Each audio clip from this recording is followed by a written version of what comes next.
Good morning to everyone. Hope you're all well, and welcome to this session on rethinking supply chains in a post-pandemic world. I'm Agustin Aguerre, the General Manager of the Infrastructure and Energy Department at the Inter-American Development Bank. And in this session, we will be discussing challenges and opportunities ahead for the logistics and supply chains in Latin America and the Caribbean. So before we move forward, let me remind you that you can post your questions on the session chat at the right of your screens, where you will also be finding additional information on the speakers and the topics we will be discussing. But I'd like to begin the session today, and before introducing our distinguished guests, by defining the supply chain, which is a network of suppliers, manufacturers, logistics operators, retailers, and public agencies that make it possible to take a product from conception to production and to delivery. And why this definition? Well, because it's key to understanding the impact that the COVID pandemic had on supply chains in the past years. The measures to contain the expansion of the virus with lockdowns that extended rapidly from China to Europe to Latin America generated multiple disruptions at almost every process in an already stretched supply chain. We have to look back almost 8 decades to World War II to find an event of such catastrophic proportions. Were supply chains ready to cope with an event of this magnitude? Well, yes and no, because while extreme weather, demand changes, and supply shortages often disrupted supply chains in the past, only 1/3 of global companies had risk management strategies in place by the end of 2019. And while advanced technologies could have brought coordination to an unprecedented level, only 10% of global companies had access to real-time information on their supply chain partners. The question is then, why weren't our 21st century supply chains better prepared to deal with COVID-19? And I can think of 3 main reasons here. Probably there are more explanations, but I can think of 3 main reasons. The first one is fragmentation. Companies and public agencies often focus so much on their own processes with little coordination, let alone information sharing. A second reason could be the lack of visibility. With supply chain processes fragmented across a variety of actors, not knowing what and how other actors are doing prevents from effectively assessing and mitigating the risks. And the third explanation could be general underperforming logistics infrastructure and services. While there has been much progress in Latin America in the last 15 years, and we can all see that, Latin American countries still face investment deficits in all transportation modes, lower quality of logistics services, and a delay of, I would say, about a decade in technology adoption. But not all is bad news. Never have supply chains and logistics received this much attention from policymakers, from the media, and the general public. Logistics is now at the center of government's agenda, and this presents an unprecedented opportunity for new investment projects, for better coordination within the public sector, and for enhanced private-public collaboration. Furthermore, the reconfiguration of the global supply chains through increased nearshoring into our region provides a unique chance for Latin American countries to tap on international trade for the economic recovery. So with all this background in mind, let us now begin our discussion with 3 regional leaders in the field of transportation and supply chain management. And it is a great pleasure and an honor for me to welcome first María Rosario Oviedo. She's the Vice Minister of Transport of Colombia. Welcome, María Rosario, and thank you for being with us. Mrs. Claudia Rojas, she's the Vice President for Life Sciences and Healthcare Sector in the Americas region at DHL. Welcome, Claudia. And Mr. Mauricio Fantoni, the Vice President of Transportation at Mercado Libre. Thanks for being here with us today, Mauricio. So to kick off the panel, I'd like to ask our speakers for a brief, short opening statement on what were the main challenges that, from your point of view, supply chains faced during the first stages of the pandemic. and María Rosario, that. Thank you so much, Agustin, for such introduction, and of course to our sponsor, the IDB, for the invitation to this interesting session in which we can share those challenges that from different perspectives have been presented to us to face these times of COVID-19. Particularly, I appreciate the word resilience in order to describe the tools we for economic reactivation and strengthening of supply chain. Regarding the question you asked, I want to emphasize that the Colombian government has had to face many challenges during the pandemic with the purpose to ensure the continuity of the operation of actors involved on supply chains due to their key role on the supply of products and essential medical items in our country. The main challenges we faced are, the first of all, establish the main conditions to guarantee the continuity of main activities. Naturally, this challenge implies itself to balance the development of activities by adopting biosecurity protocols that have allowed us to advance rapidly along the path of reactivation, and of course, in the other hand, protecting the health and life of those who are interacting in the supply chain. Likewise, another challenge has been rationalizing the basic resources for the operation of the supply chain in such a way that efficiency and their operation translates into benefits for those who intervene in this process and for those who depend on it. Therefore, we have been adopting several measures to face it.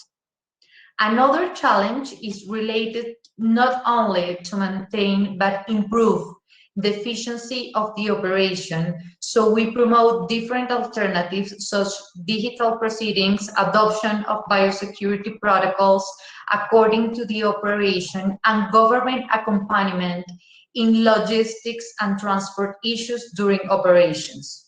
So I believe that this pandemic, which has reshaped the world, has shown the resilience must be involved in each other actor, because it implies the capacity for innovation, creativity, and commitment of companies, workers, transporters, marketers, and of course, government and all public agencies.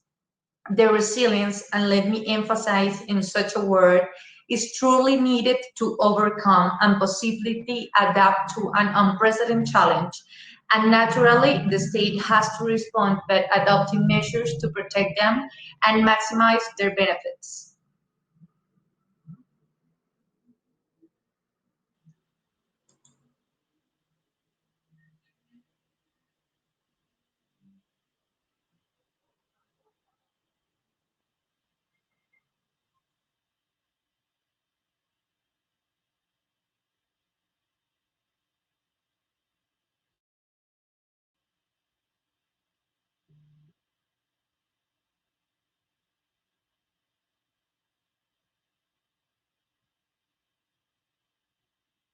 Claudia. Hola, Agustín, muchísimas gracias por primero la invitación y me parece un tema muy interesante. Nosotros, pues, como DHL, sufrimos muchos retos. I'm sorry, going to change to English. Yeah. Yeah, I'm sorry about that. Thank you for the invitation. If we talk about challenges, DHL went through a lot of different challenges, and I would like to mention just a few of them. The first one was the suppliers, right? There was a high demand of PPE, medical supplies, and every government and NGO had to go out and buy these products with a very difficult environment, because not only the suppliers of these products were concentrated in few countries, but also the quality of the products in some cases was not to the standard that it should be. And this is because some of these suppliers ramp up production, reducing quality, and also some governments that did not have any renegotiations with these suppliers had to go and buy from suppliers that were not qualified, and in some instances, countries received obsolete products. So I have to mention that there was a country that should be used as an example. Singapore had enough stock of PPE, especially masks, because they have learned from previous experiences, and they were able to distribute masks to every citizen in the country. So I feel that this challenge should be used as a learning lesson in the future for governments to have enough inventory of these PPE supplies in country, or manufacture them in country, or have pre-negotiated rates with or prices with these suppliers. The second challenge was, of course, the inbound logistics. By the time this pandemic started and the demand of PPE increased, there was a very low capacity in terms of air freight, because most countries had lockdowns, aircrafts were grounded, and capacity was scarce. So that was a huge challenge, trying to move all these products and finding ways, even charters, or some governments ended up using military planes. The third one is the customs brokerage at destination, and this is another lesson learned. There should be fast-track processes when these products need to come into the countries, because in some cases, governments did not plan ahead of time, and the products ended up in a bottleneck at destination. In some countries, the personnel from customs were working only a couple of hours a day, so that was delaying the customs procedures. And in Latin America, you all know that sometimes these processes can be lengthy. So for the vaccine distribution, for example, this is a great learning to make sure that these fast-track processes are in place before the vaccines arrive. And the fourth challenge that we saw was the final mile delivery of these products, so storage at destination, as well as delivering it to the to remote areas. So I would summarize those challenges in these four. Thank you, Claudia, very much. Mauricio. Sure, thank you, Augusto. Mercado Libre has faced many challenges. I can summarize in I think it's four the most important ones. The first one is the need of have a flexible network. At the very beginning of the pandemic, our volume dropped dramatically. We started working on plans to reduce capacity, and 2 weeks later, volume started to grow 2, 3, 4, 5x before the pandemic. The second one is a lack of capacity. With the new volume, we have faced a lot of capacity constraint in our partners' network. Suddenly, we were working in the middle of a peak season in a regular month. So no one was prepared to attend all this volume. So we need to start managing backlogs at the same time. Also, some of our partners hire commercial flights belly as air freighters to move next day packages.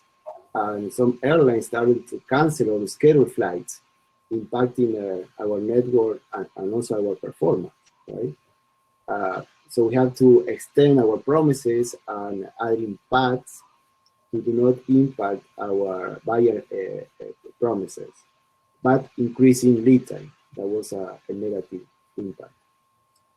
The third one is, even though we took care a lot about our employee, we have faced a lot of lack of labor. Suddenly, employees were suspected or infected, and so they need to quarantine, right? And also we had to react to get more resources as the temporary employees.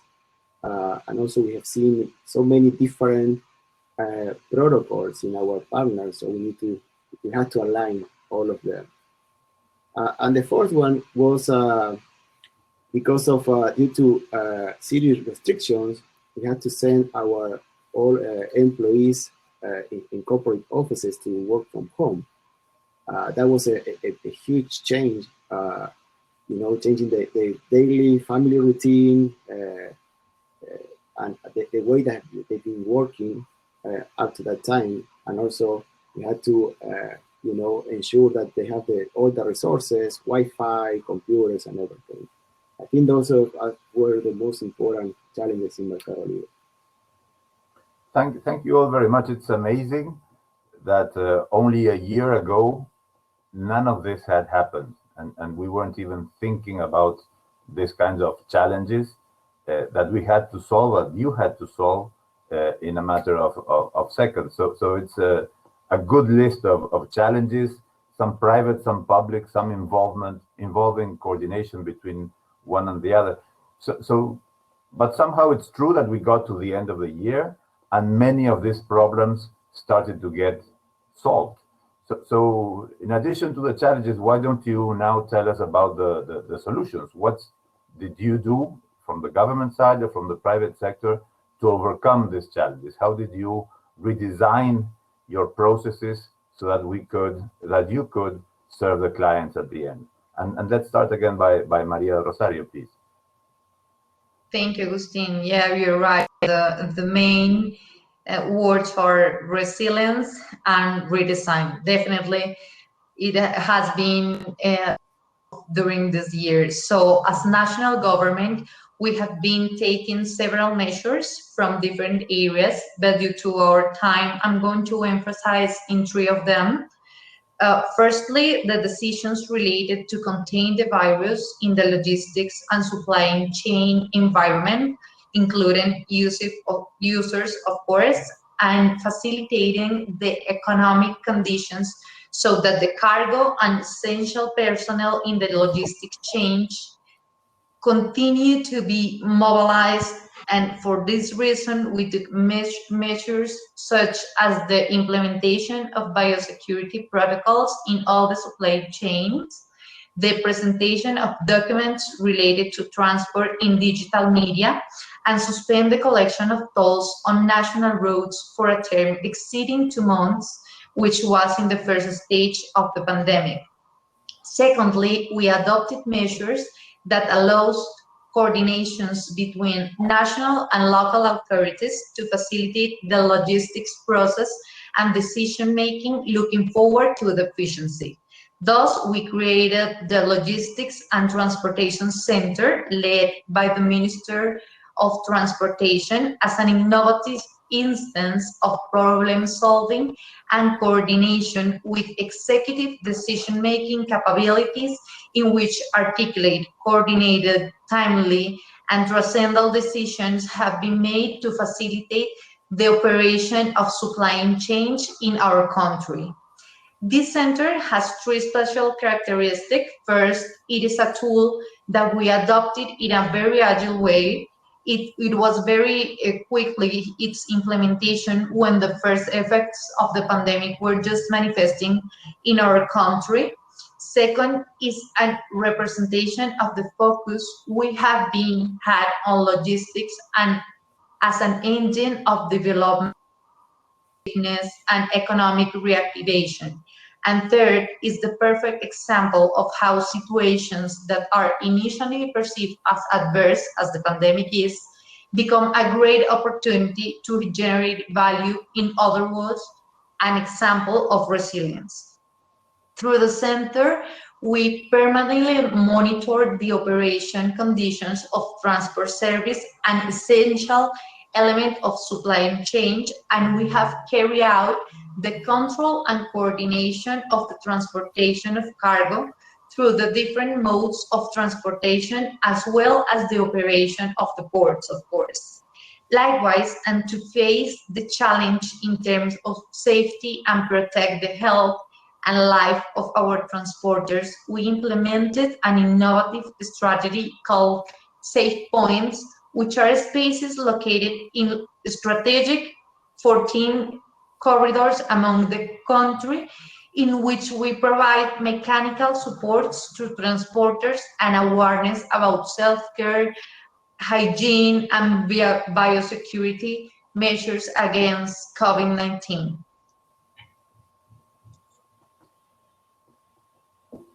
Thank you. Claudia? Yeah, thank you, Agustin. Well, we took a lot of different actions. The first one was, of course, to protect our employees. We are considered essential workers, so we needed to make sure that everybody was safe. We implemented different processes. We have essential workers in our warehouses, hubs, gateways, couriers delivering products. So that was, and still is, a very important action that we took, re-implementing different processes.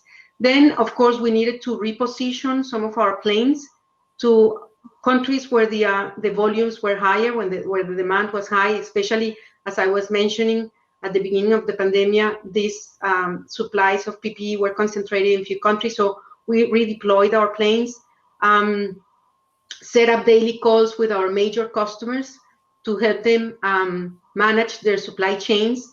There was, of course, a lot of concern because of the lack of capacity in air freight, and also ocean freight suffered. So we, having these daily calls, we were able to reroute shipments, know what was the forecast, change transportation modes. So in some cases, we moved from air freight to ocean freight, or even to using the trucks or rail. So that helped us help our customers, of course. Then, of course, reactivating our business continuity plans and using technology to manage the resilience of the supply chains of our different customers. We have a very good tool that helps predict and also, have full visibility of what's going on. So that tool helps us a lot, especially when the lockdown started, to know which countries were starting lockdown and for how long, which countries was easy to deliver products and which ones was not possible. So a lot of different actions were taken around it. And the last action, and it's still proving to be very successful, is the creation of a task force to prepare for the launch of the vaccines. And that is a global task force that is still in place. We created it when the companies that manufacture the vaccines started talking about these developments. So we wanted to be ready, not only preparing to talk to manufacturers, governments, and NGOs, but also to develop the solutions to move these vaccines. As everybody knows, the vaccines have different ranges in terms of temperature requirements. So solutions are completely different, and they differ by country and by type of vaccine. So this task force has been working diligently to find and to prepare, right, for this launch of vaccines. And since December, we have been moving vaccines already, so very successfully, by the way. So the task force proved to be a very good action that we took. Thank you, and we'll get to that in a minute. Mauricio, off to you. Yeah, thank you, Tim. Action taken by mainly the first action taken was to create a COVID committee, where protocols and operational procedures and control were defined and implemented. Also monitoring on daily basis to ensure that our employee has the best procedures in place in our operation. We also ensure that our partners have the same procedure as well. We call our employees who have to work to our warehouses and operation our heroes. They did a great job doing that. Then regarding the flexible network and adding capacity, we moved very, very fast to expand our own fulfillment network. We have launched 7 fulfillment centers in Argentina, Mexico, Brazil, Chile, and Colombia. We also launched a cross-docking operation and a service center for the last mile vehicles in each state of on each country. Also hiring small companies for delivery our packages to attend the variable demand during weeks and also weekends. And we also reinforce our partnership with the big commercial carriers companies such as DHL, FedEx, Aguerre in Argentina, Chile Express, and India in Colombia. We also have launched our own air network in Mexico and Brazil. We hire 4 dedicated planes in Mexico and 4 in Brazil, adding next day capacity in most important cities in each country. And for sure, we also deploy our own technology to track our packages, ensuring that orders meet our promises, and also providing online information to sellers and buyers accordingly. Thanks all these actions, Mercado Libre were able to provide better lead time than the previous the pandemic at a competitive cost. Thank you. Thank you all for your explanations and for so much hard work. I'm sure all of these things that you now share with us as success stories were not exempt from tension and discussion and fights, setting the protocols, discussing with the workers and the unions, fighting for slots in the air carriers. Must all have been very, very tough, but somehow we now see the light at the end of the tunnel. One of the key components of logistics operations is infrastructure, and this is an area where, as Inter-American Development Bank, work closely with Latin American region. So, and María, Rosario, Colombia is one of the countries that have significantly improved infrastructure quality in the last decade. What role does infrastructure have had supporting the resilience of the logistic chains, be it urban infrastructure, interurban, or digital? Yes, well, as you said, we have always considered that a modern transportation infrastructure plays a fundamental role in improving Colombia's competitiveness and connectivity.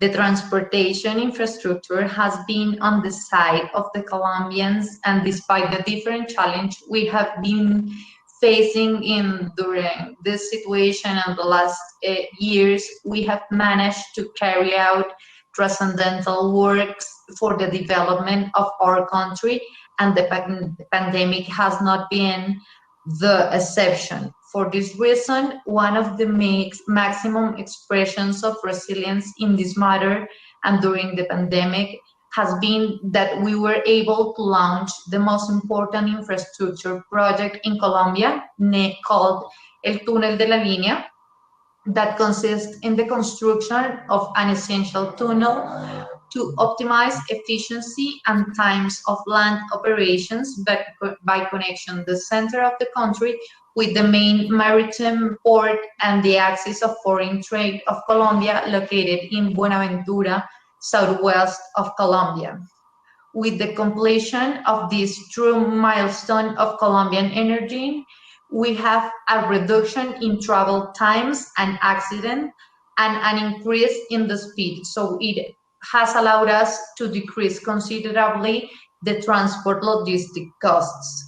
Moreover, we work so hard to consolidate our plan to reactivate numerous projects in strategic corridors for the country's development during the past year, which had low extension rates, and we were able to establish all necessary conditions to keep 100% of transportation infrastructure projects in progress. Such projects are important sources of employment and, of course, fundamental piece for the improvement of the operation of logistics chains. Besides, we have adopted tools that promoted intermodal transport in the country to make the most of the cargo capacity, especially in rail and river modes, which has generated important benefits for the operation of supply chains in the face of generation of new scenarios that allow cost reduction and trade facilitation. Thus, in this time of pandemic, we have managed to guarantee Colombians a modern, safety, and efficient infrastructure that has facilitated the operation of supply chains. This has notoriously contributed to the fact that the country's economy in these different sectors has not stopped, and that the more progress is being made every day in a full recovery. Finally, I would like to highlight that the recognition of the preponderant role of transportation infrastructure for economic reactivation has led to the adoption of numerous commitments to implement new projects with a regional impact that we will promote the generation of more employment and well-being for our nation, and consequently the strengthening of each of the links in the supply chain in our country. Thank you very much. I've seen firsthand all the effort put into the infrastructure, with none of the projects stopping and new projects being added. But let me get back to something Claudia mentioned a minute ago. When speaking about COVID-19 and supply chain, we cannot let aside what will certainly be one of the most important topics this year, which is the production and the distribution of the vaccine. That has been an amazing accomplishment of the medical academy and laboratories in preparing the vaccine. Now we need to get it into everyone's arms. We've asked Mrs. Nora Lucia Rodriguez from PAHO, the Pan American Health Organization, to share with us some of the projections, challenges, and goals for Latin American countries in these areas. And we have a short video from her. I know she's in the audience, so probably she'll be able to answer questions at the end. But let's share a video with her opinion right now, please. Thank you, Nora Lucia, for your insightful intervention, which only adds complexity to an already complex worlds of logistics. So many restrictions that need to be added to all of our equations. So let me turn again to Claudia, coming from a leading logistics operator. What can our countries, Latin American countries, learn from the distribution of vaccines going on in many other countries and regions? What can DHL bring from their experience abroad to Latin America? Okay, well, so far, some countries in Latin America have received already the vaccines. We're distributing already to some countries. I would say that the main learning is the importance of planning ahead of time and communicating that plan to all the stakeholders that are involved in the supply chain of the vaccines. And we have seen that in some cases that is not happening. The government, for example, has a very, or we've heard, we've talked to many of the governments, there is a clear plan of vaccination in country, but that is not the only portion of the supply chain. There's an important international leg, packaging, coordination with the origins, finding the right air freight capacity. And if the whole plan is not shared with the different logistics providers and all the players that play an important role here, then it's going to fail. So I would say the first learning is clear communication, understanding that this is not something that happens from one day to the other. When the government signs a deal with a manufacturer, it has to start thinking about how is this going to be moved from point of origin up to destination. There's also something very important, that is, you have different flows. You have the flow of vaccines, and then you also have the flow of ancillary supplies, meaning syringes, needles, masks, gloves.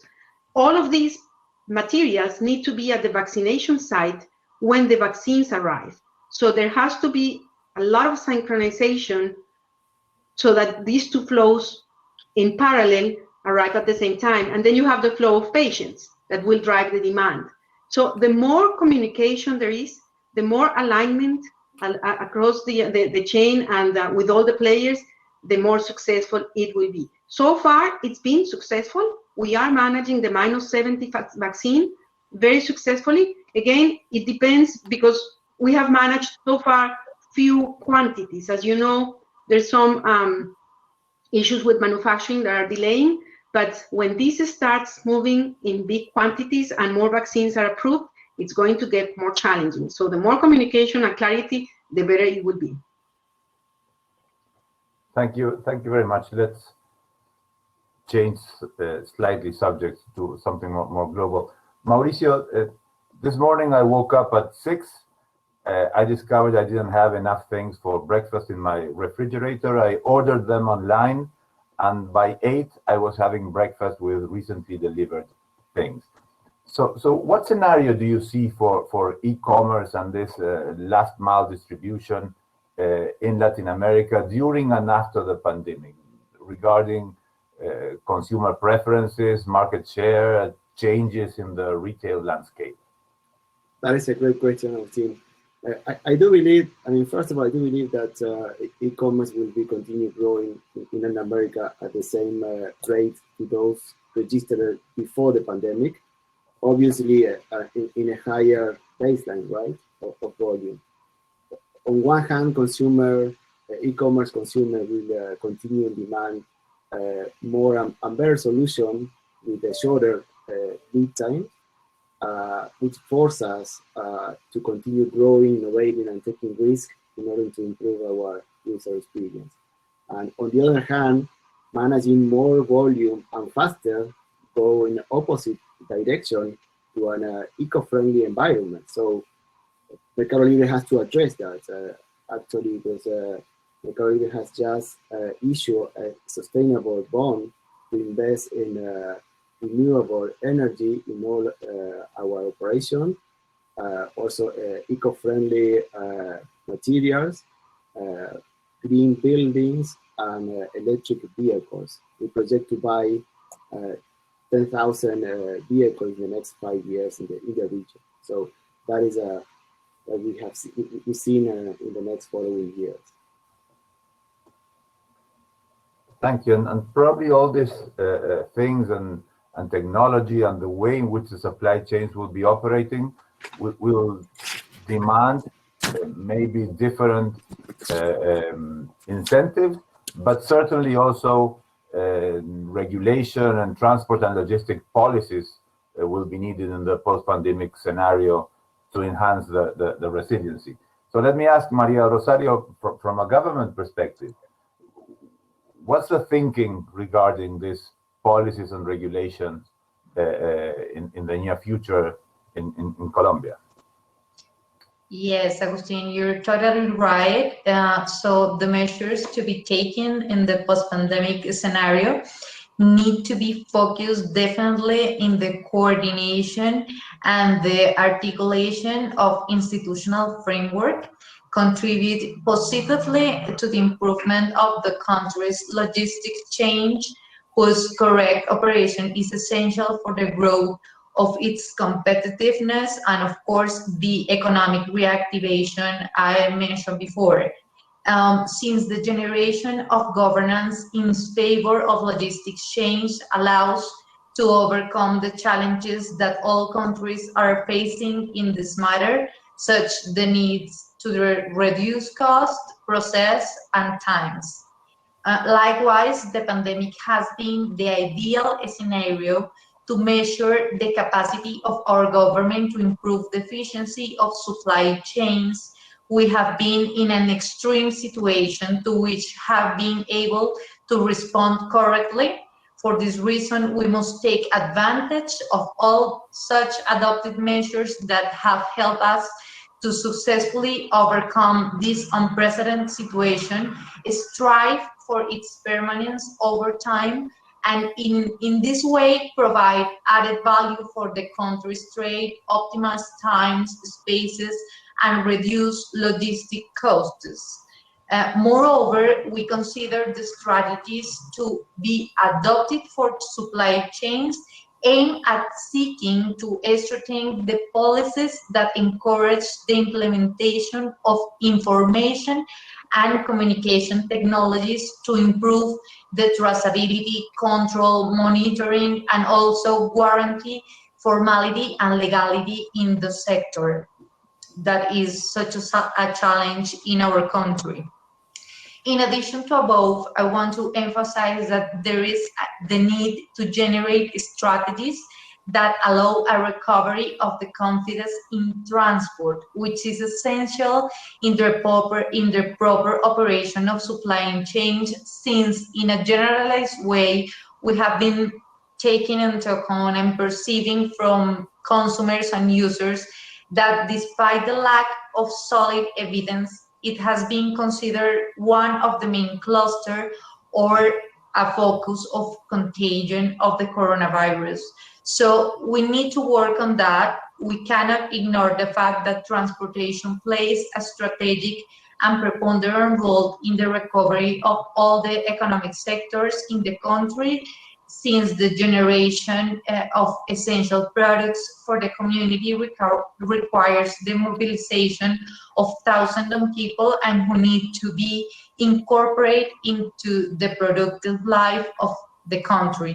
For this reason, I consider that we have the great challenge of moving from a restrictive conception of the mobility who plays a transcendent role to a conception that advocates supporting and improving aspects such as behavior and self-care of users and consumers and the hygiene of the vehicles, and to place special emphasis on the need to encourage formal and safe means of transport. I just want to conclude by saying that the lessons this pandemic has left us will become great opportunities for the future of supply chains, in which we will always seek to generate tools to facilitate their operation, contribute to the efficiency, and in this way generate benefits for all actors that are involved on.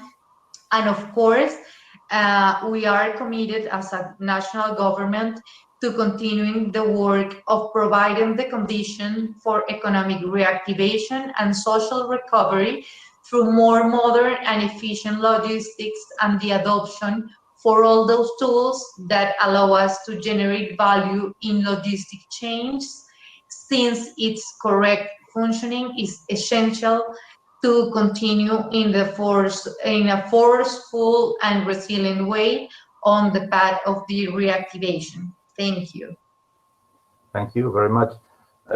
These are, of course, times of change, and I'm sure this industry will be facing a revolution very soon, driven by, I would say, three main factors. One is social pressure, not only people protesting, as we've seen in the near past, but also because in the way that they want products now in their door and cheaper.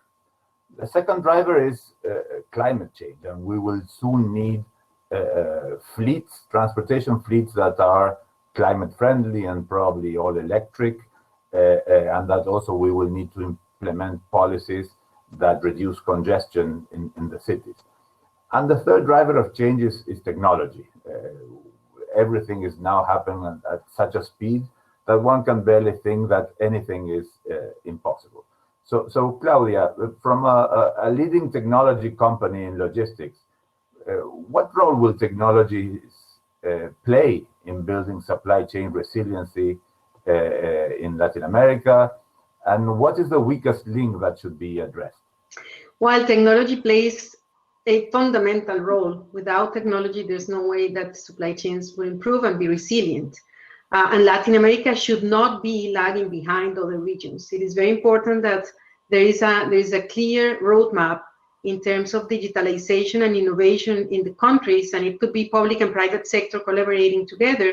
But without technology, there's no advance, right? So we have a lot of different innovations that we develop within DHL. We have 3 different centers of innovation. We work with academia, with our customers, and with internal experts. And I can tell you, there are key technology developments or trends that should be considered or adopted in every country. You talk about softwares to manage full end-to-end visibility. You have automation of warehouses through robotics and Internet of Things. You have autonomous vehicles, which is going to be the future. Data analytics, there's so much data that we are not using, and that will be key to having resiliency in supply chains. So yes, I mean, having a clear roadmap in digitalization and innovation would be key for the region to be competitive with and to be at the same level as other countries or regions. Thank you. And Mauricio, more or less the same question to you. Mercado Libre is another early adopter of digital technologies. What do you think is coming in the next 2 years or maybe in the next 5 years? Thank you, technology-wise? Yeah, I agree with Claudia. I think technology will be critical to improve our user experience, but also to attend the new consumer requirements. We'll be adding automation in our fulfillment centers and cross-dock operation, such as automatic conveyors, RFIDs, and automatic put-to-work to sort and consolidate orders. But at the same time, we continue deploying our own software tools to our operation. On one hand, we will be adding new tools like line course management system, yard management system, improving our routing tool, and on the other hand, optimizing the end-to-end supply chain with machine learning and artificial intelligence, and ensuring that all tools are interacting accordingly in our supply chain. That should be critical for us. Thank you very much. And I think we need to be closing. But I'll ask one question. I have a number of questions from the public, but I'll address one to Nora Lucia Rodriguez. We presented her in the video, but she's live, so I'd like to ask her a question. Nora Lucia, how are Latin American countries preparing to address the infrastructure challenges derived from ultra-cold storage? Thank you for the question.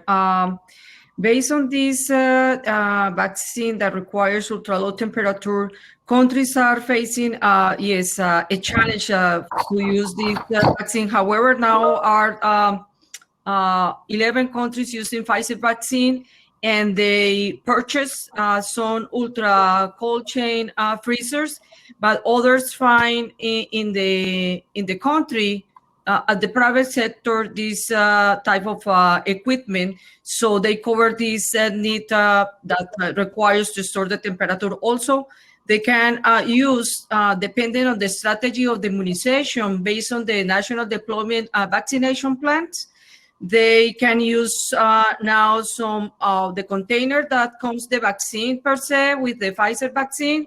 They can use using dry ice.